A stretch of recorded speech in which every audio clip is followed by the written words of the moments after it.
Hello, welcome or welcome back to my channel. Today we're talking about the seventh house and dark shadow of a personality. And today we are having a collaboration today with Verhini, and I would like to talk to more about our channels. What can you tell me more about your channel, Verhini?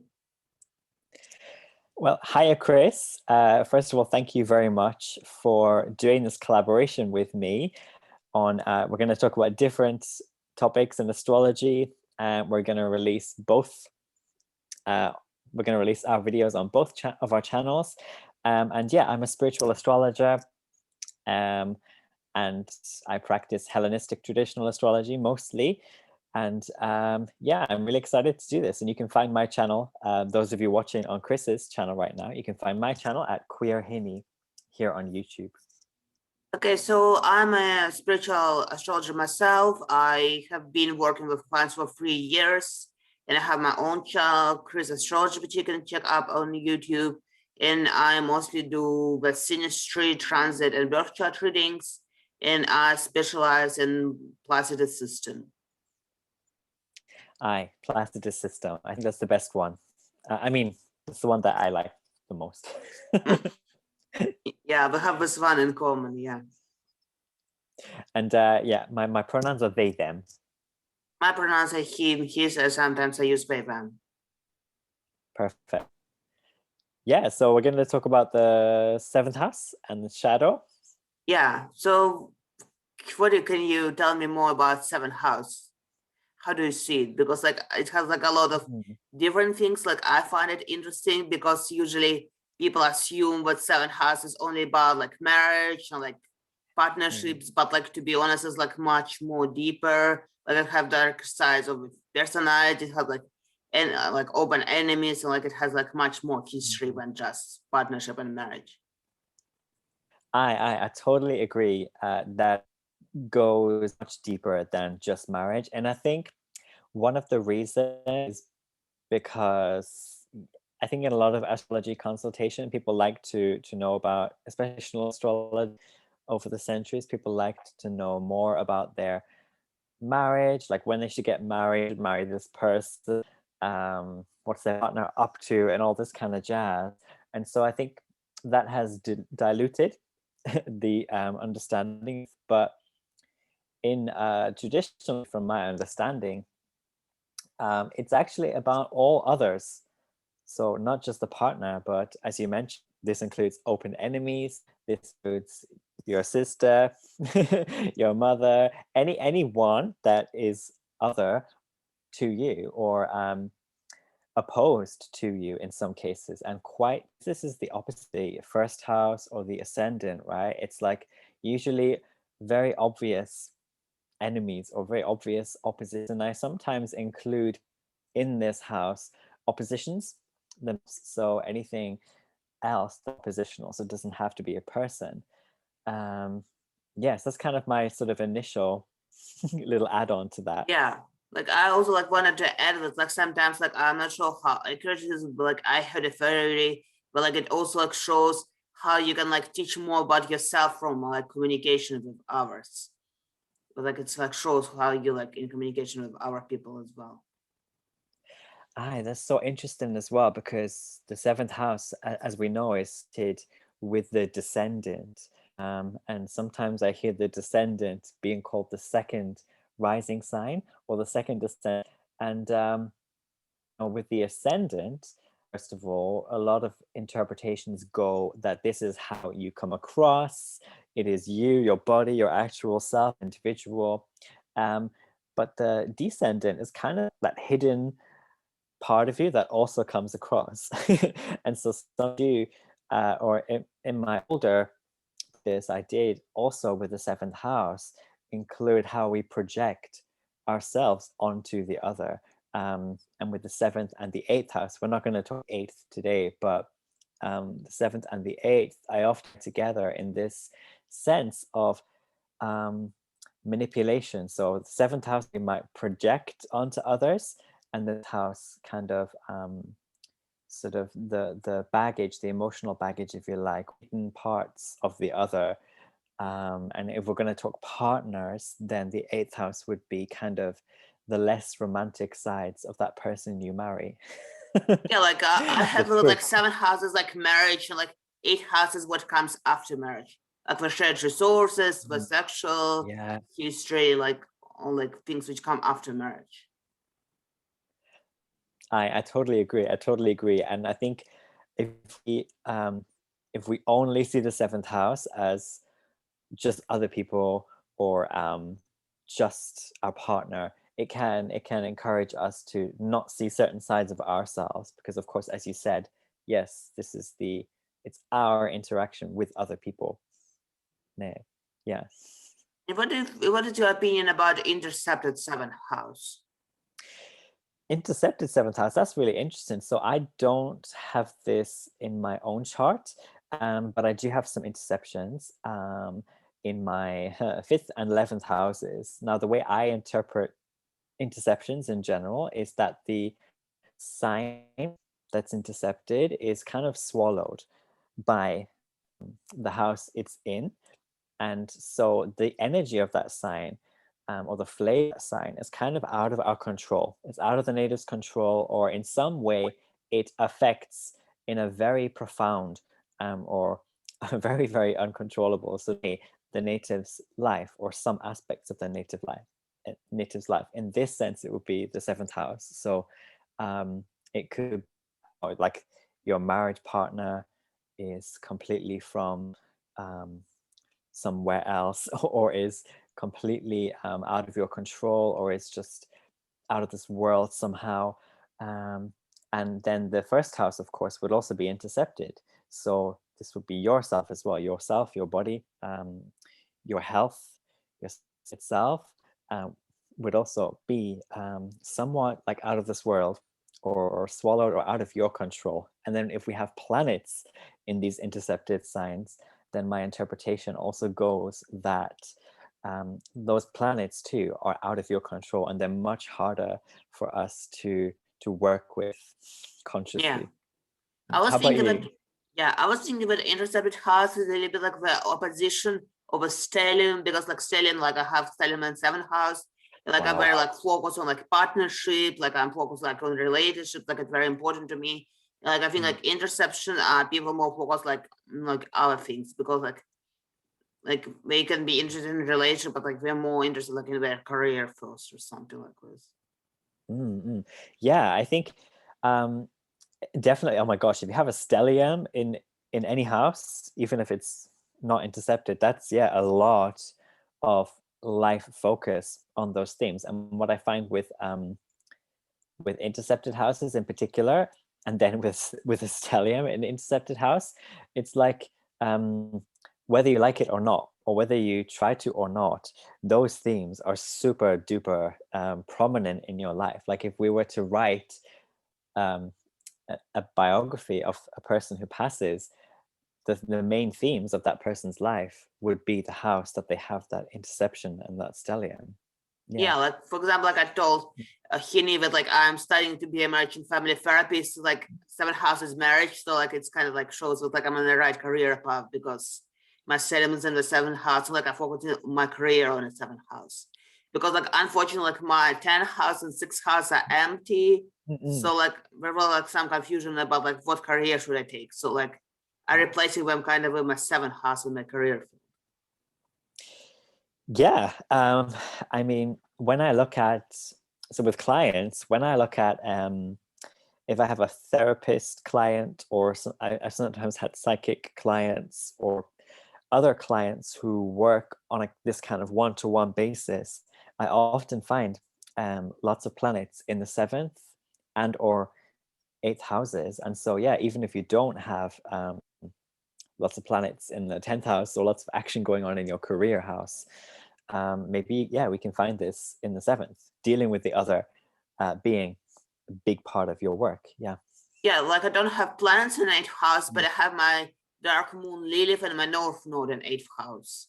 So like I think that's very interesting as well, because like like Lilith is sexuality and 8th house is sexuality. Like I was like, I'm not sure, but like I was thinking about like maybe being like a sex therapist as well at some point in my career, because like Yeah, like this connection. Yeah, I think that's a great idea. I mean, I think for any type of therapy, to be honest, like if anyone watching has planets spread across that seventh, eighth house area, and you're interested in therapy or counseling or psychology, I totally recommend you explore that at least more, even if just as an interest. You don't have to choose it, right, as your vocation, but I think you will discover that you have so much natural power in those areas, especially when you have to delve into the more difficult aspects. So, trauma, um, secrets, people trying to deal with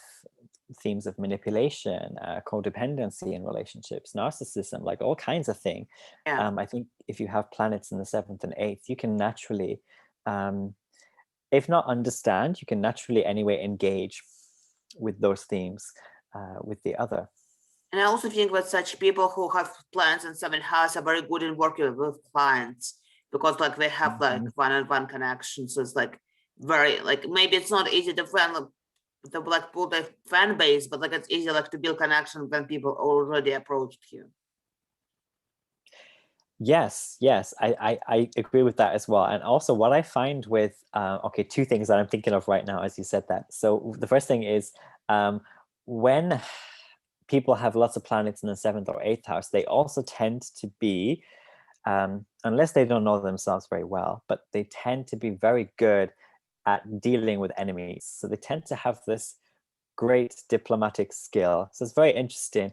And the other thing I wanted to say as you were talking is that if you're watching and listening and you don't really relate to psychology or therapy, I'm going to tell you another thing that I notice with people who have planets in the eighth house, especially, is they tend to be really good, or they tend to be working with accountancy or financial management. So you could work in something completely not occult or spiritual at all or psychological, but it's still other people's stuff, right? So you could be working in some sort of career, or you could do really well in that kind of vocation or position, like a treasurer of a society could have a couple planets in the eighth house. I was also like thinking like what do you think about like beauty consultants who work with seventh house, especially like if they have like some Libra or Pisces in their chart? Like I feel like they can be like some fashion designers or like beauty consultant as well with people who have stellium in seventh house. Absolutely, absolutely. Stellium in the seventh house, or even if you have your sun and or moon in the seventh house, I think Or even Venus. that, yes, my gosh, Venus, absolutely. Yeah, gorgeous, gorgeous potential there. And when so in traditional astrology, the seventh house marks where the sun is setting, and so the idea, the conception is that the seventh house is also about kind of what I might describe as gorgeous celebration with the other, or gorgeous commiseration with the other. And so we do get things like marriage, right, which is like a celebration of your contract or your romantic bond. But it's other things as well. So you might be someone who's very good at kind of champagne diplomacy, or I don't know, somehow helping others with fashion. Yeah, as you say, Yeah. fashion choices, or helping them decorate in some sense, or helping them accessorize, or helping them, or just being some sort of buddy, even, right? Like it's a good buddy placement, I think. Yeah, you could be like an au pair, or just someone, an assistant who's really good. And also I find that people with planets in the seventh house, they, because in traditional astrology this is where the sun is setting, it hasn't gone into the underworld yet, it's setting. It's a very nice place to have your own sun, because people tend to be very content with things like animosity, or things like endings. They tend to be a bit more content, I find, and not get too like riled up by animosity, for example. But I don't know, like when I hear like about seventh house sun, like Mm, I feel like there's like a problem, so like codependency on others, because like mm, house is like how you like sun is how like you brighten yourself, and seventh house mm, is hours. So like it's sometimes like mm. mean that you brighten yourself through hours. So like I'm a little bit like I don't think like I personally like have sun and seventh house. So like sometimes like when I was like getting readings, people were saying that like there's like a tendency of being like people pleaser and like there's like some negative stuff with seventh house sun as well. So what would you recommend people have seventh house sun so they can be like more successful in life? What is your opinion about it? That's a really good question, and I think with any of the planets or any of the particular placements in our charts, it can go in many different ways, and certainly it can go to that sort of more negative side where you might, because the sun's about sort of like appreciation and rejoice and giving vitality, life too, and it's also about illumination and realization.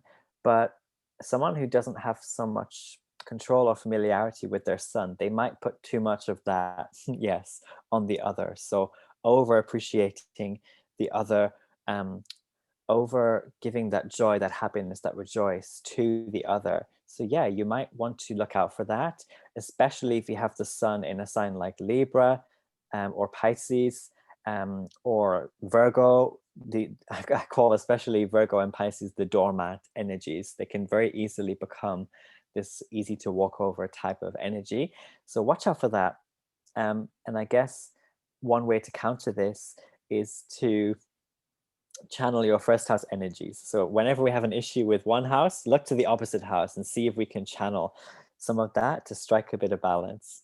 So I was focus more on also yourself. thinking, sorry, Yeah. I was also thinking that like sun and seventh house can make somebody famous and like through others, like they can like have like some successful connections. Like usually they talk about marriage, but like I think like I have like you can have like a successful partnership in your business, which can like give you famous. So I think like if you like seventh house sun, probably it's a good idea. To if you want to open a business, to open it like with partnership with somebody. That's very interesting. I think especially maybe if you have like Mercury and or Venus in the seventh house, especially, yeah, that could be definitely sort of business savvy or attracting a lot of resources through your alliance with some other, like a partner. Yeah, absolutely. I can see that.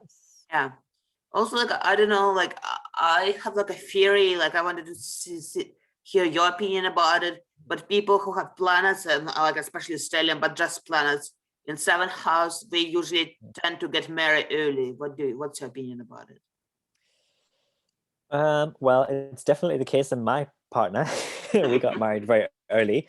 But personally, I experience, I couldn't say because I haven't noticed that particular pattern. But what I would say is in terms of like partnership itself, yes, I've noticed that. Um, yes, I've noticed a lot of my clients, they do have partners, more sort of committed relationships. Remember, again, this is where the sun is setting. So it's often this whole energy of the seventh house is like, I love to just imagine that you're seeing the sunset. It's very gorgeous. You have some drinks, you have some nice music, some canapes, and this is life. You're getting ready for the sun to go into the the eighth. Sorry, not the eighth. The sixth house and towards the fourth, which is the real sort of esoteric depth house. But yeah, so I do find that people in committed relationships, yes, very early, like 20s, which is quite early, I would say, still to start a committed relationship, your 20s.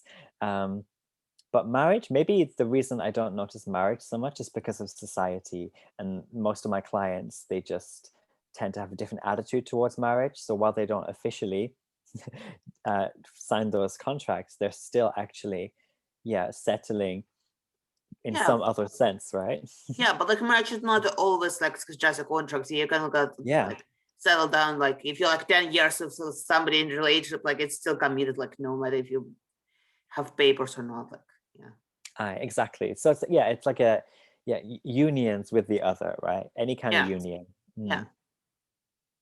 Yeah, I Also, like that. also, like, what's your opinion? Like, if you're talking about marriage, like about Saturn in 7th house, because like I noticed with my clients who have Saturn in 7th house, and if they marry early, like they have like a risk of getting divorced, because like there's like a tendency for Saturn in 7th house, just like it's more recommended to marry late. So what if you like have Saturn in 7th house, but you want to get married like in 20s? That's very interesting. If you have Saturn in the 7th house, I would first of all say to have your Saturn return first.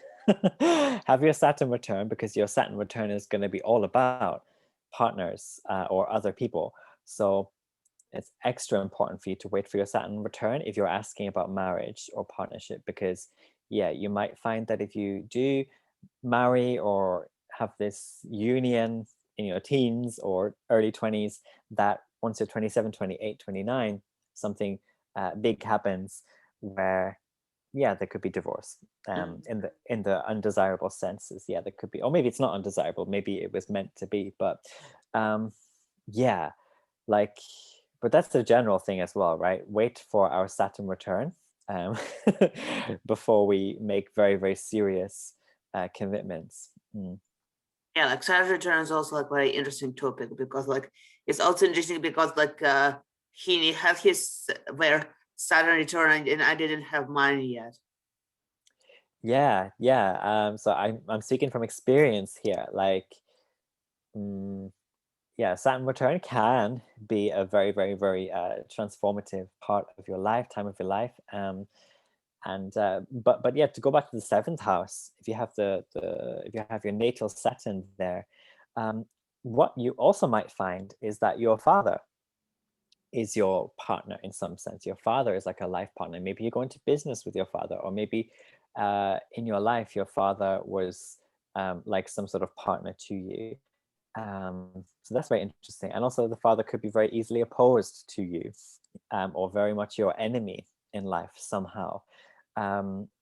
So that's something to consider, those And like I watching with think this placement. Mercury is a little bit like opposite. Like I heard like Mercury, like it's usually says what like you probably get married to somebody younger than you, or you have like a business partner who like in like young people. Like but like it's easier to work with young people if you have Mercury in 7th house. I can see that. I can see that. Definitely like youthful people. Because 7th house, or Mercury rather, is yeah, the youth energy, and but it's like spirit, so they could be really old in literal age, but it's mercurial, so Yeah. still very witty, very clever, got the kens, got the wits, got the mercantile wits about them. Absolutely, yeah. Great partner, clever business partner. Yeah. Yeah. Somebody who's like young and hot, like biological age not what important, but like just like young and hot. I agree. I like that. And yeah, your partner in general, if you, like romantic partners, committed partners, if you have Mercury in the 7th, they, unless it's retrograde, then it might be slightly different, but they can, and check the sign, of course, but they can be, yeah, very talkative. At the very least, they're very, very clever, even if they're not like so physically, verbally active, they're very, very clever. And what if, like, for example, somebody has a stellium in 7th house, but like it's more negative planets? Like I remember, like I had a client who had, like he had like I don't remember all planets, but like I think it was Sun, Mercury, Mars, and Pluto. So like what do you think like about stellium with such negative planets like a Saturn, like Mars, Pluto together, like in 7th house? Yes, so in traditional astrology, yes, Mars and Saturn, they're the malefics or the negative planets. What I would first of all say to anyone with this is to look at what signs they're in. That might give an indicator as to how much more or less negative that could be for you. For example, if you have Mars in Capricorn, that's great. All of a sudden, that's really good. And check the ruler of the house. So check what sign your 7th house starts in. So if you have, for example, I don't know, Capricorn in the 7th house, and you have Mars in Capricorn, and Saturn is also in Mars, all of a sudden your Saturn as well is very powerful, because Saturn is being received, and Saturn is in Capricorn, and Yeah. Saturn is in the house that it rules. So that's all of a sudden really good.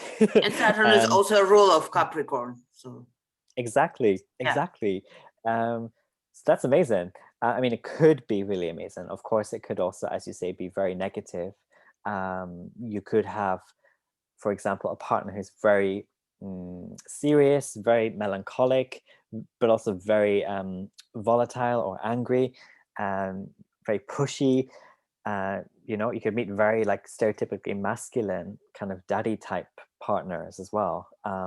And even if you're just young, you're just starting your life and you don't really have partners yet, having lots of planets in your 7th house, it's always going to make your life about dealing with other people. So you might find that you're always having a fight, right?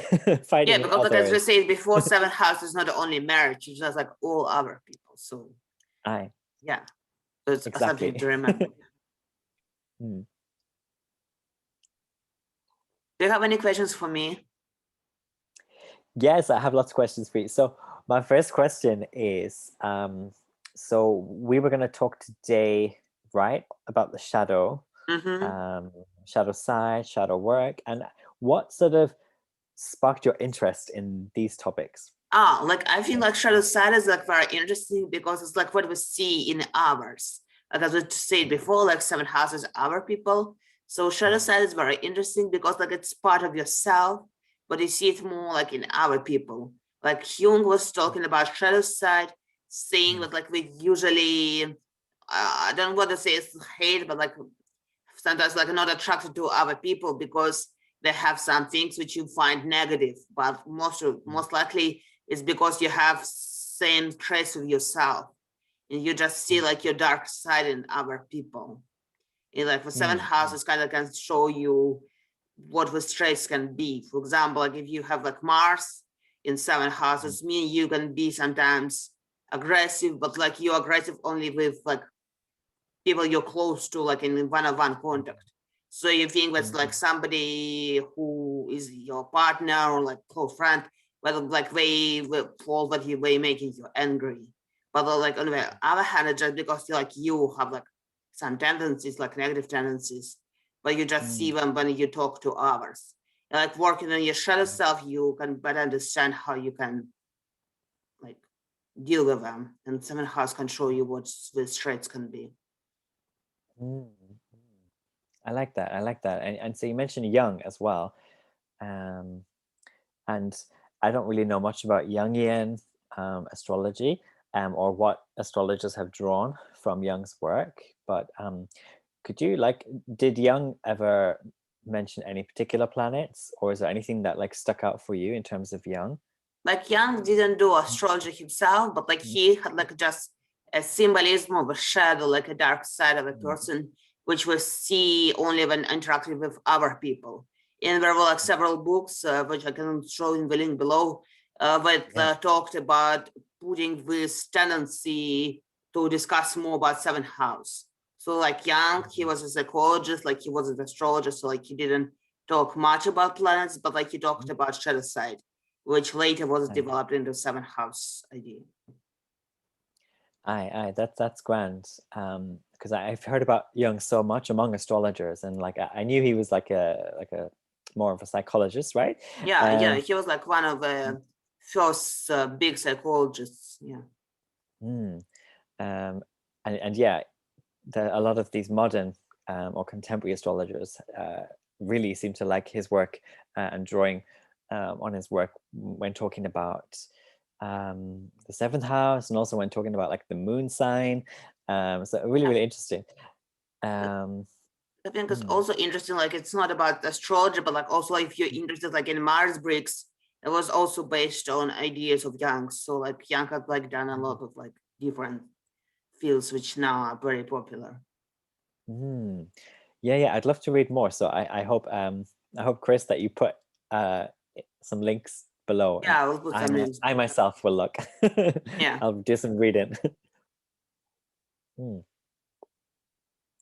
I guess one really good thing about kind of the first seventh house axis is that if the first house is all about like you, your health, your personality, you yourself, and the seventh is about every other person, every other thing, and the seventh house is where the sun sort of sets versus where it rises, then it's a really, we can learn a lot from the seventh house in terms of like negotiating with the other, in terms of like, because it's always about setting, kind of like a rejoice, I guess, a relational rejoice, and sort of learning to get on with other people as well. So it's not just about projection or enemies, but like kind of what we discussed earlier.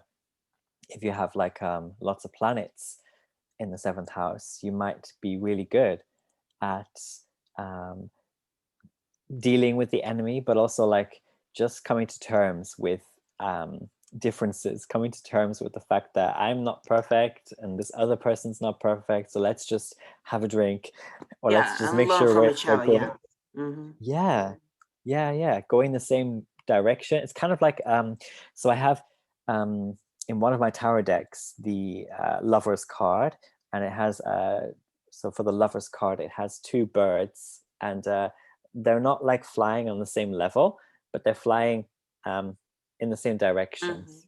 But I like that for the seventh house, and also for like Gemini type interpretations. Yeah, like every Yeah. partnership like is seven house. Yeah. Mm, And yeah, also like yeah. when like you were talking about like first and seventh house, like it reminds me a little bit of like like fourth and tenth house, because like it's also like we don't like the angular houses, because like fourth Mm, and tenth like the day and night houses, and fourth house shows like the personal life, while the tenth one is shows the public persona. So like the first house is like also like your more public self, while the seventh one is like you with close people to you. and I love that you mentioned that these are angular houses, because yeah, the first, fourth, seventh, tenth, these are the arguably most important houses Yeah. to have planets in. These houses, they anchor our chart. Um, and so yeah, if anyone watching has lots of seventh house energies, yeah, that's very important. Those themes are going to be very big for you in your life. Yeah, I totally agree. Because like, yeah, it's Mhm. like I think like if somebody has like a seven house, it's just very important which kind of people they surround themselves with, because they learn the most about themselves by interacting with other people. I I agree with that. Yeah, I agree with that. Um, and yeah, partnerships in general as well, negotiation. Um, yeah, you can learn a lot, and you Yeah, can be like for very good at example, these things. yeah, like for example, people with North Node and seven house, where sometimes has Mm, the tendency of having like many business partners or many romantic relationships, but like we mm, don't need to see it as negative, because like we learn from all different people, and because we have like North Node, which like where karma just says that like we came to this world to learn from others. mm. That's interesting. Yeah. Um, okay, what about like other planets? So, shall we talk about like other planets in the seventh house? Okay, which one do we want to talk about? I can talk a lot about it. How about we talk about our, should we talk about our seventh houses? Sure, yeah. Okay. So you mentioned you have, did you say you have a stellium there? Yeah, I have Venus, Hmm. Sun, and Mercury. Mm, Like a lot of personal planets. Yeah. yeah. Okay, so Venus in the seventh house. How do you find that? Like I think Venus in the seventh house is like Mm, makes seventh house even like more like relationship oriented, because like if you have Venus in the seventh house, you want to have like you usually want to be like you see yourself attractive and you surrounded by other people. So like you want to have like close friends or like significant other, because like you feel like more handsome or beautiful in their mm, surroundings. Like you just glow when you have like some good people around you. Like for example, I have a like very close network of people. Like every time like I feel stressed, like I makes like me joy when like I text my friends and like we say like you're awesome, you can do it, like I'm getting like energy and like self-image boost because like Venus like kind of rules their self-esteem as well from like talking to other people. Yes, I love this. I love this for Venus and stuff. And that's such a beautiful relaying of what it's like to have that placement. So thank you, because I don't have that placement. So it's always good to talk to people who do, because they know it the most, right? Yeah, that sounds lovely. I mean, Venus in seventh to me, yeah, it sounds like all that Venusian harmony, beautification, purification, affection, and even your very love language is in that seventh house of others, partners, dealing with the other, and even open enemies. So one of my interpretations for Venus in the seventh is that you can even be very good at dealing with people who don't like you, you know. Yeah. You could just be very like kind of, I don't know if anyone listening has watched Bling Empire on Netflix, but it's really fun. It's kind of like a reality show about like millionaires in I think it's in California, but it's really interesting. And there's this one person called Anna Shea. She's a Capricorn sun, but she kind of also embodies Venus in the seventh house, because she doesn't really tend to rise too angrily to people who really hate her or are trying to, like, you know, aggravate her or whatever. She's very mature. And I don't think it's just because she's a Capricorn, uh, but I think there's some other things there if you have Venus in the seven. Yeah. And what do you have in your seventh house? Like I know you consider rising, so you have Capricorn Descendant, but like I don't remember if you have any planets. So I am, yes, I'm a Cancer rising and Capricorn Descendant, but I don't have any seventh house planets. I have nothing in my seventh house. And my seventh house is quite small, actually, just like my first. And so my seventh house it's basically a half and half, because I use Placidus. We both use Placidus, but it's half Capricorn, half Aquarius, and very small because of where I'm born in the world. My first and eighth houses are very small. So that's me, Capricorn Descendant. And it's really interesting because I think without Descendant, sometimes in the public open world, the Descendant can creep out over your Ascendant. So sometimes people in public would comment that I look quite stern or whatever to them. And I'd be like, no, but I'm Cancer rising. Like, I'm very loving and like warm and like attentive. But I think our shadow side or our Descendant can like creep out, and we're not even aware of it. And it's kind of like, it's almost like subconsciously our energies are showing how we are dealing with other people. It's like, if I don't like this person, subconsciously I'm now channeling Capricorn energies of, okay, let me just let me just become a castle or a fortress, and just have very few words to say to this person and like a rock. And how does it work with you in your spiritual practice? Because like I know you have like multiple collaboration projects, like you have like another channel like Mercurial Mystics. So like how does it work when you have like an empty seventh house, but like on the other hand, like you trying like to connect with other people? Because like it should be like more complicated. It is more complicated, and I'm so happy that you asked this, because I forgot to mention this. But yeah, if we have empty houses in our charts, it's not a bad thing, and it also doesn't mean that your empty houses suddenly don't mean anything. We have to look at the ruler of that seventh house, and in my case, it's Saturn, because it rules Capricorn, and my Saturn is in my sixth house, and I have a sixth house stellium. So it's like all of a sudden. I get a lot of energy pumped into seventh house themes, and I make a lot of work out of, and sometimes a lot of problems for my health out of wanting to work with other people all the time.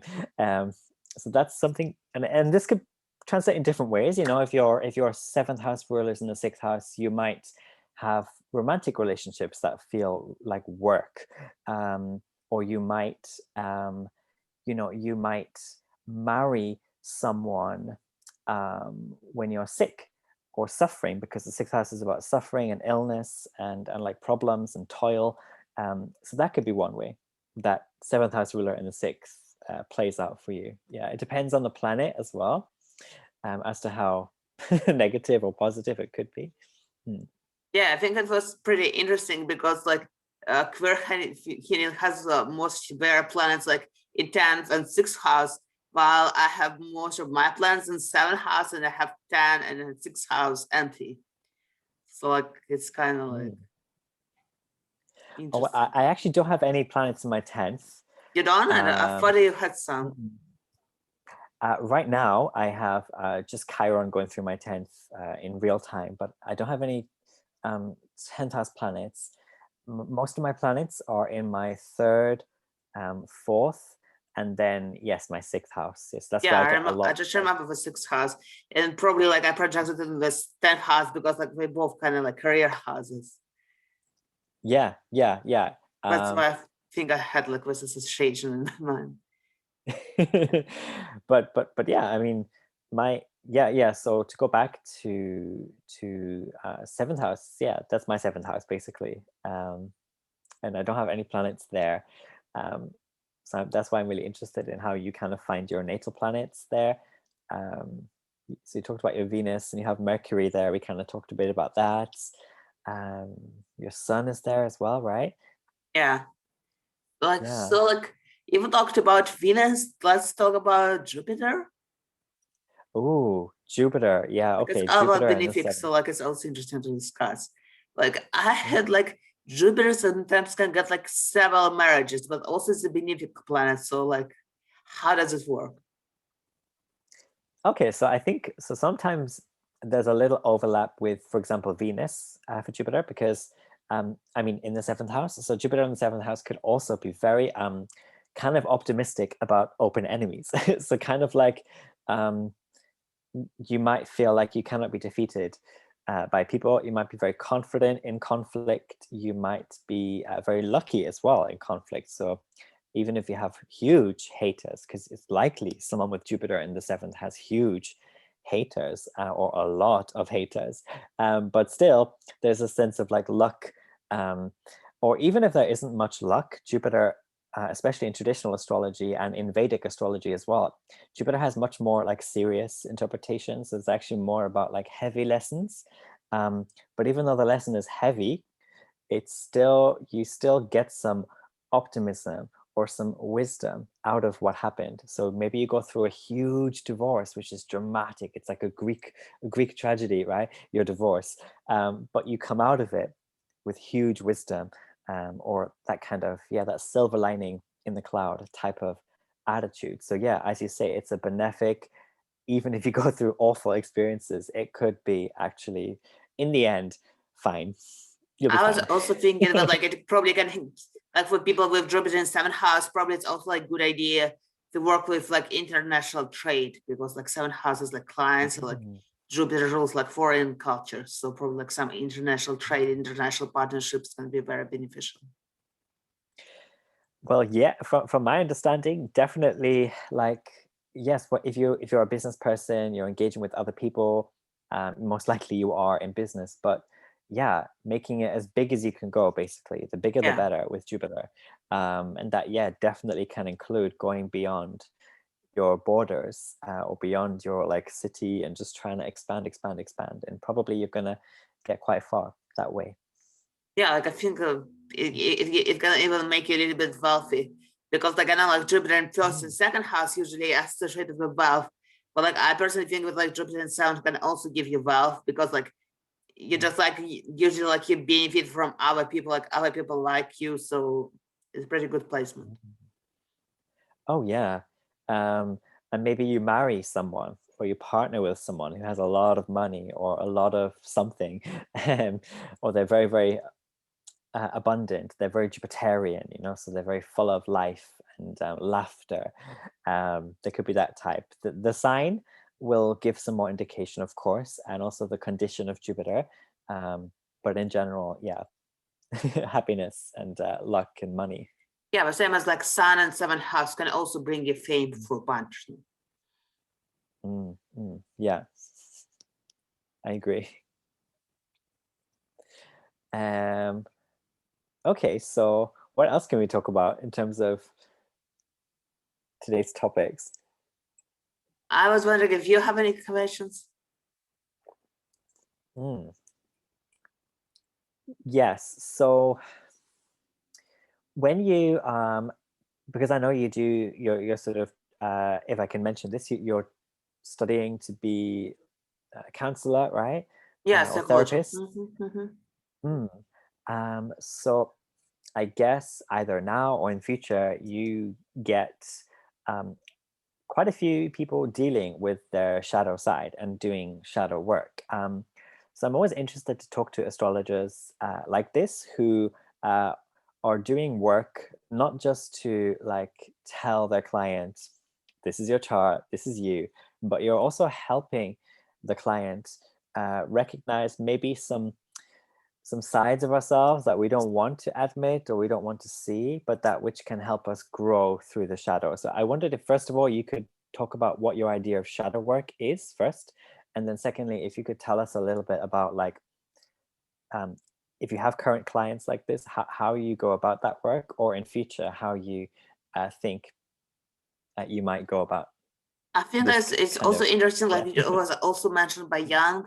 Well, like shadow side is very important part of yourself, because like you should like admit that you have it, because usually people think, well, like they only need to be perfect, they don't need to have like any like bad sides, so they only need to be good. But like sometimes people have like weaknesses and they like need to admit it and try to benefit from them. For example, like I have a client right now who works with some anger management, and what I'm saying to her, but like it's totally okay to be angry. Like I don't know her chart, like I know she is a Libra dominant, but like I don't know, and she has like a Scorpio Venus, which can probably be more intense, or but like I don't know the rising sense, like I'm not sure what is her seventh house. But like I'm saying, but like for example, like it's okay to be angry or it's okay to be sad. It's just important to know what you're doing with this anger, because you can be angry and you can be violent and like you can like do a lot of bad stuff. But like you can admit your anger and just talk to people what makes you angry and try to change the circumstances of yourself, like your surroundings, by changing something, because anger is usually just because like you feel some emotional pain and it's a protection of it. Like usually anger is just sadness, which people don't want to admit. Yeah, I agree totally. Yeah, like misdirected anger, I think is a big thing for us sometimes. Yeah. That's beautiful. That you help people work with their shadow side as well.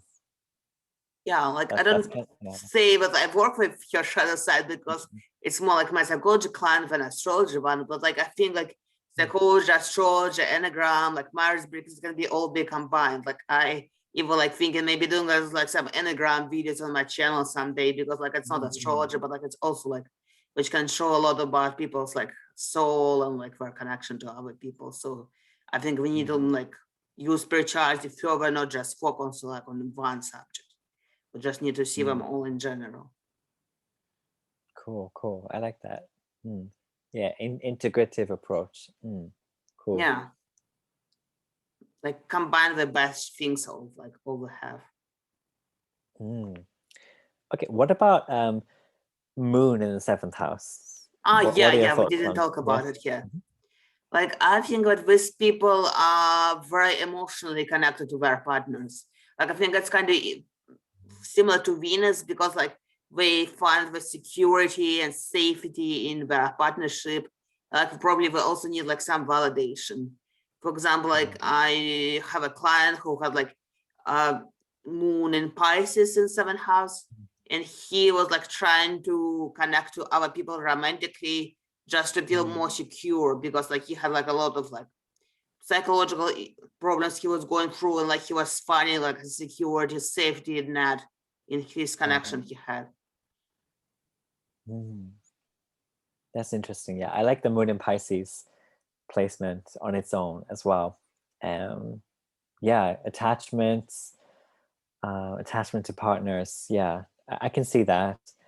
and kind of like what we talked about with Saturn in the seventh house, I think Moon in the seventh house can be your mother. So your mother is your partner in some sense, or again, your mother could be very opposed to you in some sense. I like that. And also maybe if you have the Moon in the seventh house, you can be highly intuitive about other people, the other. So you receive information very quickly about how they're feeling, or what they're thinking. Even you just receive it very quickly, and it can give you maybe a better understanding of your open enemies even. So kind of similar to Venus. Venus can just flow with the open enemy, and the Moon can kind of just intuitively understand where they're coming from. So these are really good placements. I also was thinking that Moon and seventh house like make you attracted to more gentle partners. Like I heard like sometimes like it can like show like being lesbian, but like I don't see it myself like this. I just see it like it's being attracted to more feminine partners, because like men and like people of all genders can be feminine. So you just want to have like a partner who would be your nurturer. So it's not 100% should be a woman, because a man or a non-binary person could also be a nurturer, but like it should be somebody who's taking care of you. Oh yeah, I in terms of the nurturing, I definitely agree with you. Like I think Moon in the seventh, your partners could be almost soppy. They could be soppy types. They could be very sentimental. They could be very they could also be very fearful partners, because the Moon is about fear in traditional astrology as well. So they could be fearful. They could be very, very sensitive. They could be also very reactive. So that can be moody, but also it can be very responsible. So responsibly reactive. So very good at helping you or helping whatever in the situation, like a mother or a mothering type of parents. Yeah, I can see that. Like somebody who will support you, especially like if like I think somebody has Moon in Pisces, like they like escapism, so like they want somebody like they can escape to, somebody who would like be their comfort, bring them comfort in their life. Yeah. And if it's in Pisces, then to make them comfortable in like fantasies, escapist type things, fantasies, films, photography, poetry, painting, whatever. Like this person was like drawing his girlfriend, like he was like having like some drawings which he's like was doing, like he was drawing his girlfriend as like fairy tale character. So like I think it's like very seventh house Moon in Pisces thing. Oh yeah. That's beautiful. That is so beautiful. And the Moon also deals with needs. So what we deep down need or even yearn for. And so that's lovely that that they do that. And you might, if you have this placement, you might feel that you need your partner, or you need a partner. So that's lovely sometimes. Other times it's not so good, because you might we might misplace that need for a partner and just choose anyone, right? We might just choose anyone. I think it's the same with Venus. Yeah. And if you have Venus as well in the seventh house, you might just attract a lot of other people, which could be good or bad, right, depending on the situation. But that's the Moon and Venus. They're both very big attracting parts of our astrology. Also, like I think Uranus can attract like a lot of like people as well, because like Uranus can like make you like more open-minded like about your relationship style. You can like have a decent relationship, you can be like queer, you can be like polyamorous. So just like you're maybe less attached than Moon and Venus, but like it can give you also like a lot of different types of relationships. Absolutely. I can see that as well, like relating to kind of Uranian types, so rebellious types, wacky types, off the charts types of people. And your partner could be like that as well. Your partners could also be the types to suddenly break up with you, or suddenly or just do something really sudden, like they decide they want to, I don't know, go 2,000 miles away to another country, or they just have some crazy idea to quit their job. Like your partner might not constantly, but your partner might have these random moments of just suddenly quitting something or leaving something because they had enough, um, and completely turning over their life. And it's up to you to decide if you can keep up with them or not. I think like Uranus is kind of interesting because like Uranus is just house, like people see you as quirky, people see you like as unique, but like in seventh house you are unique, but like you don't see it yourself, you just see it from other people. Mm. Oh my God, yeah, that's a really good point. And I think especially, yeah, if it's right on your descendant, yeah, I think that's a huge, huge good point. Yeah. um, and also, yeah, check the condition of your Uranus as well, because if it's like very debilitated, yeah, we can struggle more with that uniqueness, recognition of our uniqueness. Mm. Yeah. Is there any planet we didn't talk about Neptune. in I the was seventh? making like a track Neptune. in my mind.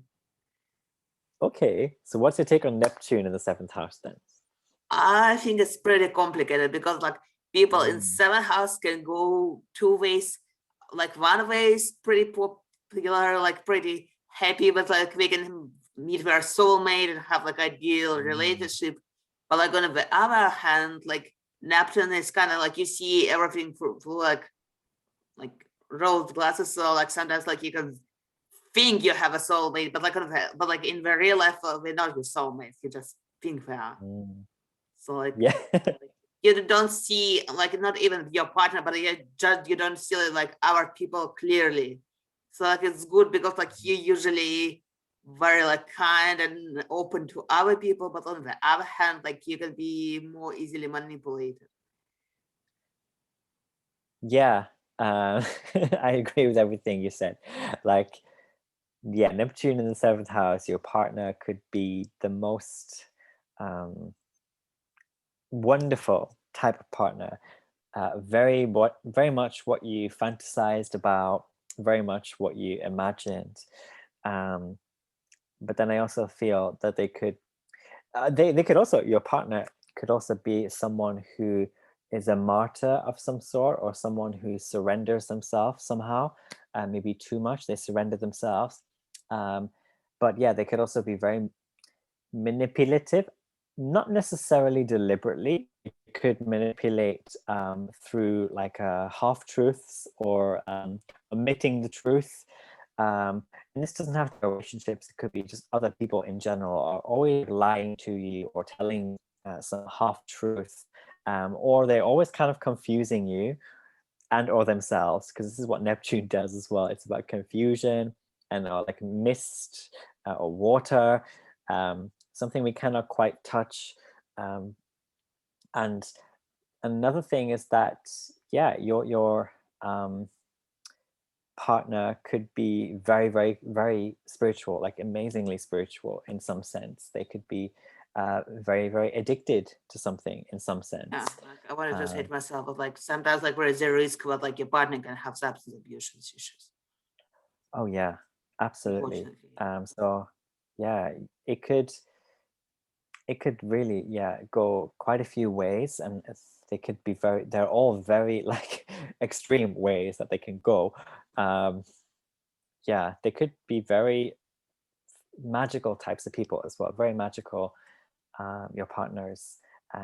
Or also, one interesting thing about Neptune in the seventh is you might view everyone as being part of this collective, and so you basically either trust everyone, or you always see the divine good in everyone that you come across. I think that's something for Neptune in the seventh, which again could be good or bad, right? Yeah, and I feel like 'Cause usually people with Neptune seven house are very kind and very loyal because like we're trying to see good in everyone. yeah, you don't give up on people. You surrender yourself to people, um, or even your partners surrender themselves to you. Um, yeah, Neptune. Yeah, very devoted energy.